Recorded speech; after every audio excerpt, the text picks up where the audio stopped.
Try and picture this. You're sitting in a coffee shop when your phone rings and you glance at the screen and you see who's calling, and then immediately you hit the silence button and forget about it. We've all done it, but what happens when that caller is God and he's not taking no for an answer? The story of Jonah isn't just about a man who was swallowed by a giant fish. It's about every single one of us who's ever heard that inner voice calling us to do something uncomfortable, something scary, something that we desperately want to avoid. God told Jonah to go to Nineveh. Imagine being asked to walk into the headquarters of your worst enemy and then to tell them, hey, you need to change. And when God asked, Jonah's response, he booked a ticket in the opposite direction. Tarshish was literally as far as you could sail away from where God wanted him. Here's what fascinates me about this story. Jonah thought distance could silence God's voice. He paid the fare, found his bunk below the deck, and fell into a deep sleep. Meanwhile, above him, creation itself was responding to his disobedience.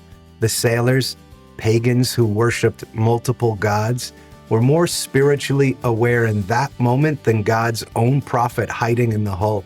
When they finally woke Jonah and cast lots to find the cause of the storm, Jonah had to face a really brutal truth. His running wasn't just affecting him. The sailors, they were terrified. Their cargo was being thrown overboard. Their lives hung in the balance. See, our disobedience rarely stays contained to our own lives. Quote, "Pick me up and throw me into the sea," end quote. Jonah told them that in Jonah 1 verse 12. Even in his rebellion, he couldn't escape his identity as God's prophet.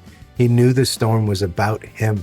The sailors, they tried everything else first, rowing harder, praying to their gods, but eventually they had no choice. And then comes the fish, not as punishment, but as rescue. 3 days in absolute darkness in the belly of impossibility, Jonah finally prayed. Not pretty prayer either, not composed, beautiful theological statements, but the desperate cry of somebody who'd reached the absolute end of himself. Quote, "In my distress, I called to the Lord, and he answered me," end quote. That's Jonah 2 verse 2. God gave him a second chance, same calling, same destination, same message. This time, Jonah went. But here's the twist that makes this story so painfully human. Jonah obeyed, but his heart wasn't in it. He delivered God's warning to Nineveh, but then he sat outside the city, actually hoping God would destroy it anyway. The Ninevites repented, from the king to the commonest citizen. They turned from their wickedness. And then Jonah, he was furious. He'd rather be right than see people saved. He'd rather God fit into his box of justice than display mercy to his enemies. And God's response is beautiful. He provided a plant to shade Jonah and then allowed it to die. When Jonah mourned that plant, God asked him a question that echoes through centuries. "You have been concerned about this plant, though you did not tend it or make it grow. Should I not have concern for the great city of Nineveh?" That's Jonah 4, verses 10 through 11. The story of Jonah teaches us, I think, 3 really, really important truths about running from God. First, you can run, but you can never hide. God's call will find us in the storm, in the calm, even in the belly of the impossible. And second, obedience without heart transformation, it's incomplete. God wants more than our compliance. He wants our compassion along with it. And finally, God's mercy is bigger than our prejudice, wider than our comfort zones, and more persistent than our resistance.